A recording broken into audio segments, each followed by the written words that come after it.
Warriors Creek National Battlefield hosts a monthly living history series, and this month is all about Christmas traditions during the American Revolution.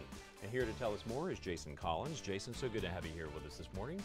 It's a pleasure to be here. Great to have you here. So there's going to be a lot of really exciting things taking place this Saturday from 10 till 3. And it's one of those events where you can come in with the kids, stay as long as you want, and a lot of activity going on. Tell me about it. Absolutely. The Christmas in the Colonies is really the first time that we're going to try this event.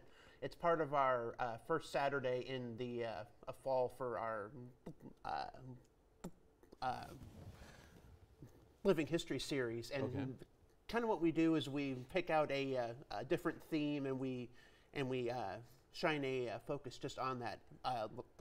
Last month we focused on U.S. military through the ages, so we had reenactors out there doing different eras from our country's history, but with December being Christmas and there being a lot of excitement around the holiday season, so we wanted to kind of focus in on that for this time around. And we were talking earlier in the green room how the traditions we have today are so very different from what the colonists did. The Puritans, for example, you say didn't really celebrate Christmas, right? Correct.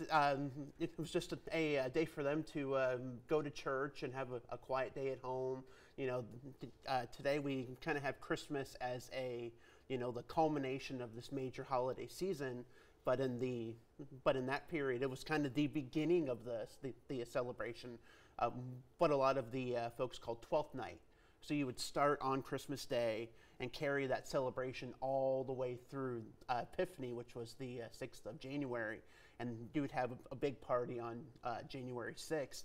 So you have a lot of that in the northern colonies, but down here in the Carolinas, you do see a little bit of that Christmas coming out, but nothing like we see today. Now, another myth, another misconception, a lot of times if you go to Tryon Palace in New Bern, or if you go to Colonial Williamsburg, you'll see, decorations with dried fruit. Right. That seems to be a big deal. But you're telling me not everyone decorated. Most people back then did not decorate with fruit because they didn't have it, right? Correct. It was definitely a luxury, especially when you look at the time of year that we're talking about.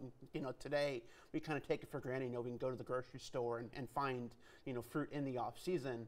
But when you're talking 1700s, it's really hard to get oranges and apples, and you see a lot of pineapples too. It's like it would have been next to impossible for someone like us to be able to just find a pineapple to eat, much less to decorate with.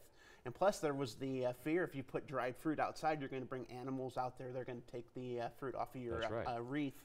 And kind of where this all started was down in Williamsburg, in the 1930s. All right, we've got less than a minute to go. Real quickly, though, this Saturday from 10 till 3, you can go to Warriors Creek National Battlefield, take the kids. There's going to be musket demonstrations. We've got quill here, paper.